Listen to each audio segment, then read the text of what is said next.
Hello, today we're going to be having a look at the Warlord class, represented today by our friend Achlandi de Zon. She is an Orc veteran. She's been through many wars. You can see she's lost an eye. She's lost, well, big chunk out of her cheek there. She just wants to retire. She's come out here to the islands, find a nice little place, retirement home.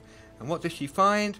She finds it's absolutely bloody freezing and it's full of filthy dwarves and stuff like that, messing up her views. Now, this is in the middle of the game. This is actually a genuine game. Been playing it myself for the last couple of days, testing things out. And as you can see, I've been doing some remodeling.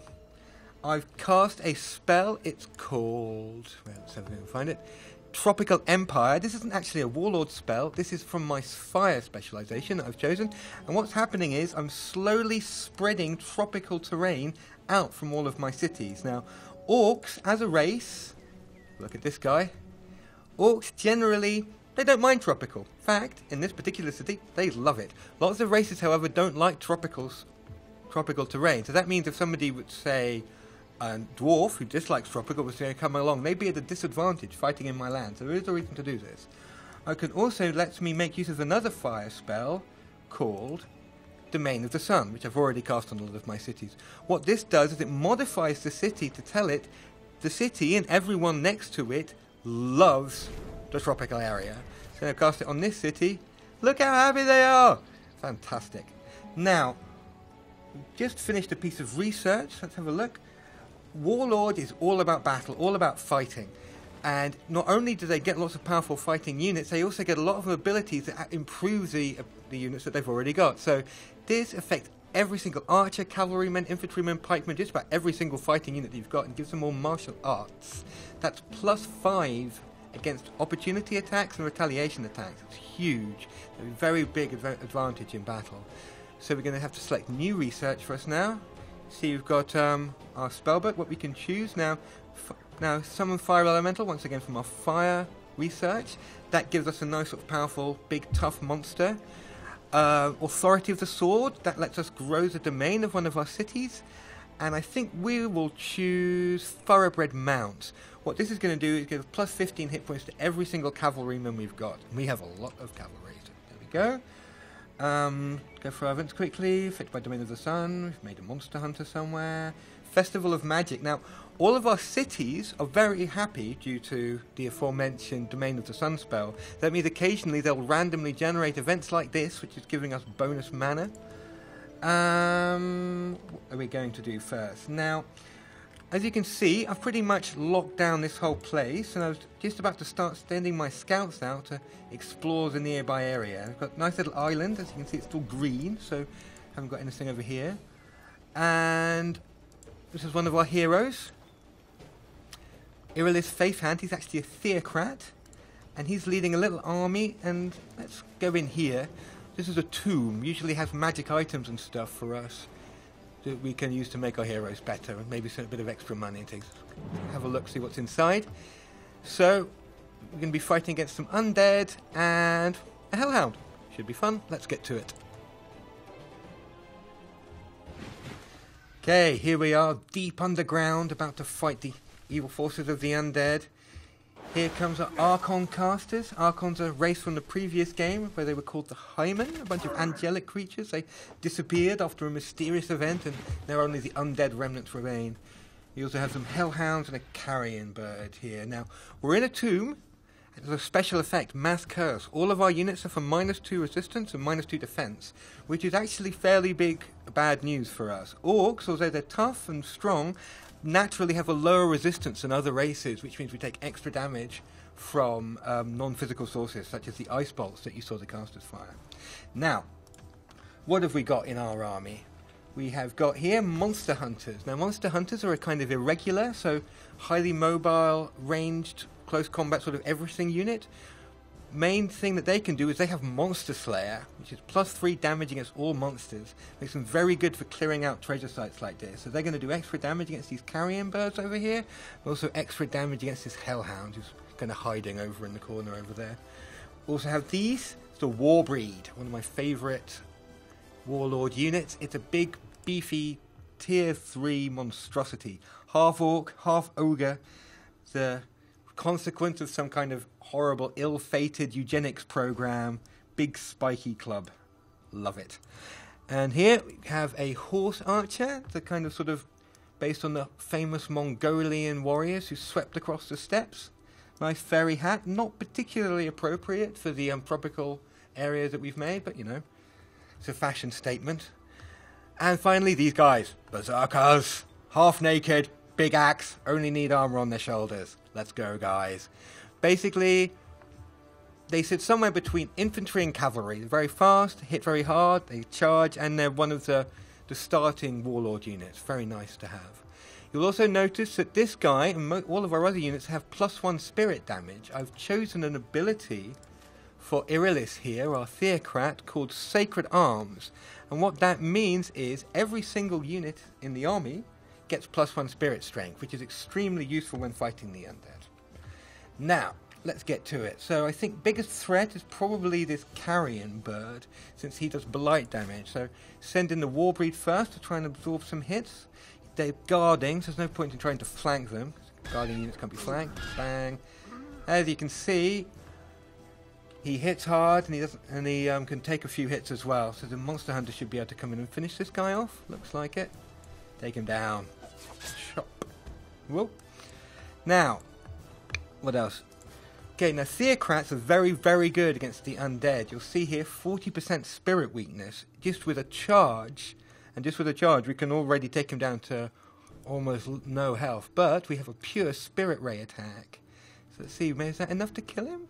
8 to 12 times 2. Now I'll just charge it and ram him. Bye. Donk. He survived. Oops. Someone else come in and finish him off? The undead are actually quite tough, especially against normal ranged attacks. We'll plink away at him, but I think he'll be surviving into next turn. Okay? Now, these guys are coming round over here, so we'll send the berserkers to try and pin them down. You can see martial arts here is reducing the amount of damage that we take from his physical retaliation, but it does not help us against the fire attacks. And orcs, having low resistance, are weak against fire attacks. So they do damage, but they get hit hard back. Who else have we got? Send in the mounted archers as well. Yeah, not much we can do with them. So send them over here to help with the hellhounds. That's it. See if maybe probably too late now, isn't it? Oh, we don't even have any casting points because I spent it all on the wild map, so can't cast any spells either. Okay, let's see what we can do. See what the independents have to say. Okay, healer guys just healed himself. And ouch. Looks like I rather foolishly left my hero exposed there, so the archers are taking advantage of that. And what happened over there? Yep, looks like our berserkers managed to finish off the hellhounds.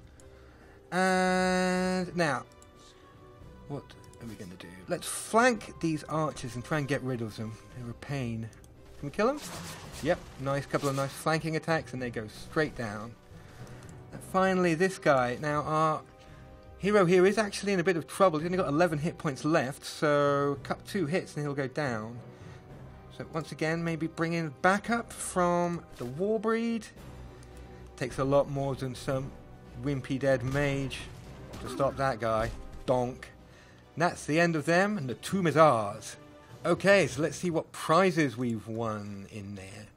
Looks like some money and a unicorn. Now, this is a mount item, which Irilis here can ride.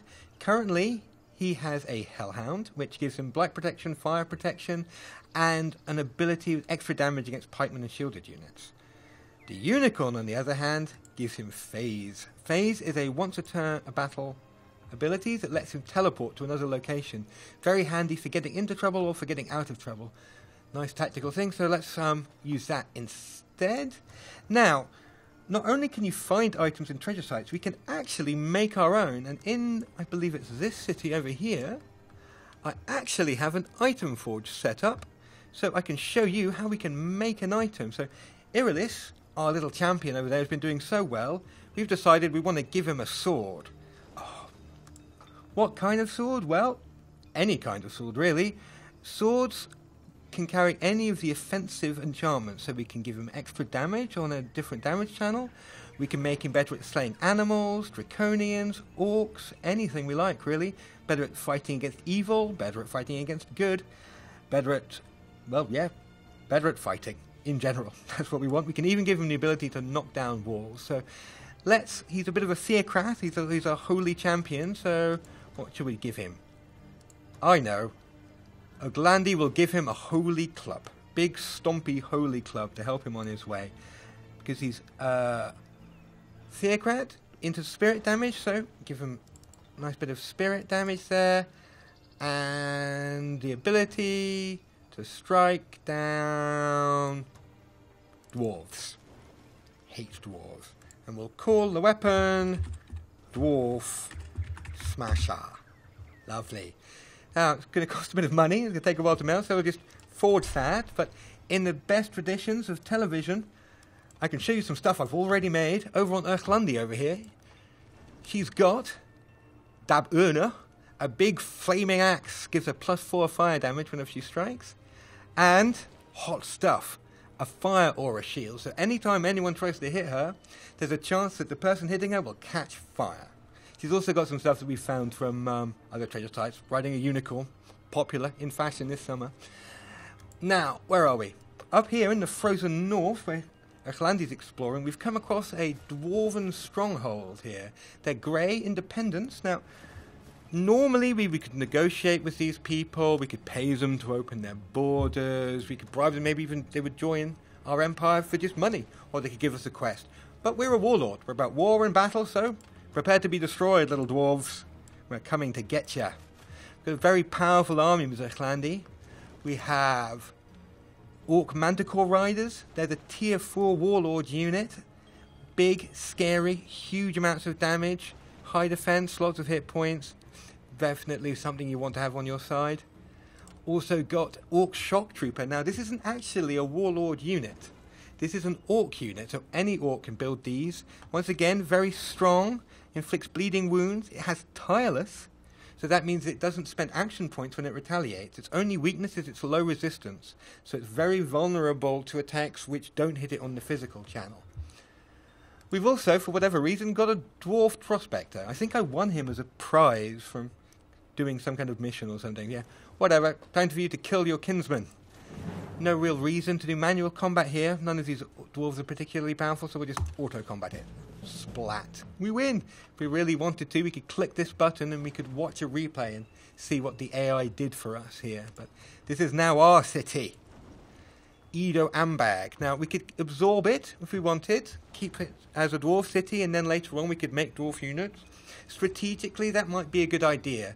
Dwarves are more expensive than units of other races, but they have +1 resistance and +1 defense, making them generally the best troops in the game, or statistical average. But, you know, we're here. We don't want any stinking little dwarves messing up our summer holiday, so migrate to orcs. Yep. Now, because of our spell, Tropical Empire, from next turn onwards, very slowly, summer loving is going to start spreading out from this city. And that's enough for now, because we've got no casting points, and it'd be nice to be able to use some magic in battle. So, okay, new turn. That was quick. That was extremely quick. Wow. Okay, well, as you can see, it's now very sunny over here.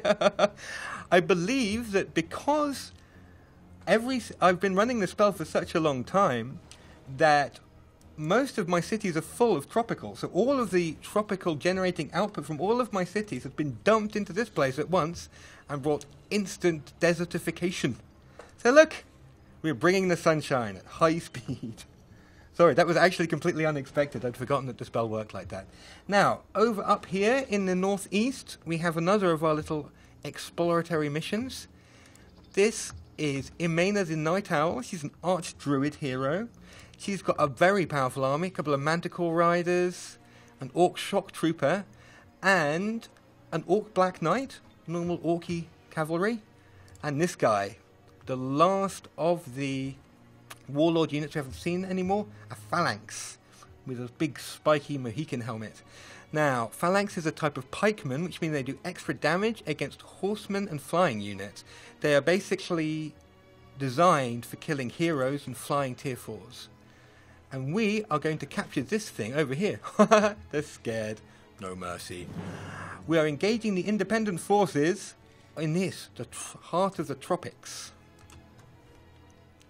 The heart of the tropics is a special structure. Once it's in our domain, nobody in our empire will suffer morale penalties for being in tropical terrain. Not that we suffer that anyway, but we don't want this to fall into the hands of the enemy. So it's defended by some spiders. And this guy, I think that's a fell horse. And a fire elemental, which I believe if we wished we could research, and we could have one of those as well. Now, let's start off, see if we can do some magic.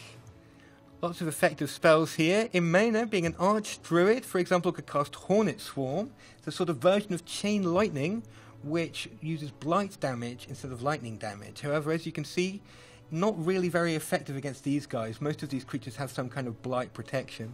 So, not going to use that. So, going to cast a spell from outside. Fireball's always fun, but we want more of a Warlord spell. So, let's try Berserk. What Berserk will do is make the enemy unit melee attack the closest unit to it, regardless of what it will be. So, let's try it on this horsey. 40% chance of success. Is it going to work? No. Oh well. We were never about magic anyway. Might have been usually that spell is more effective against creatures who aren't guarding, so he's a bit more well defended against that. Now, the Manticore Riders can move the fastest, so we're going to send this guy all the way over to the back here to tie up this fire elemental. The fire elemental is probably the biggest threat. Flying in there, bash at him.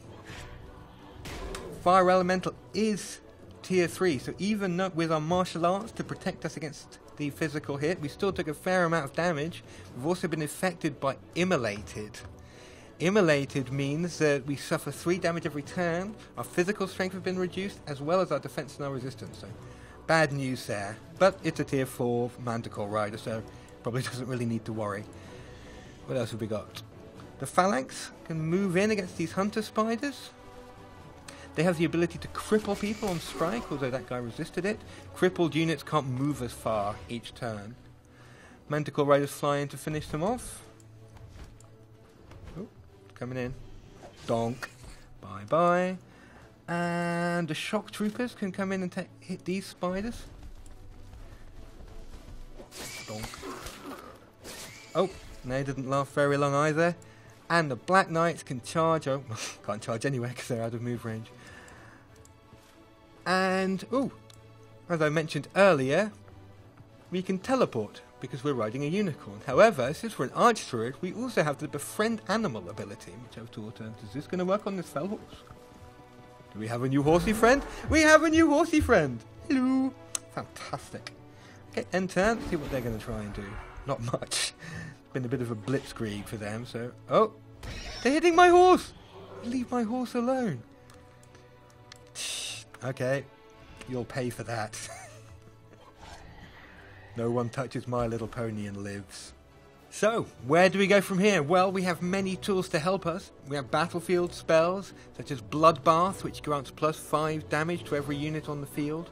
Relentless Army, which gives all of our units tireless, allowing them to retaliate and do opportunity attacks for free. On the world map, we have spells like Death March, which doubles an army's move points whilst removing their health.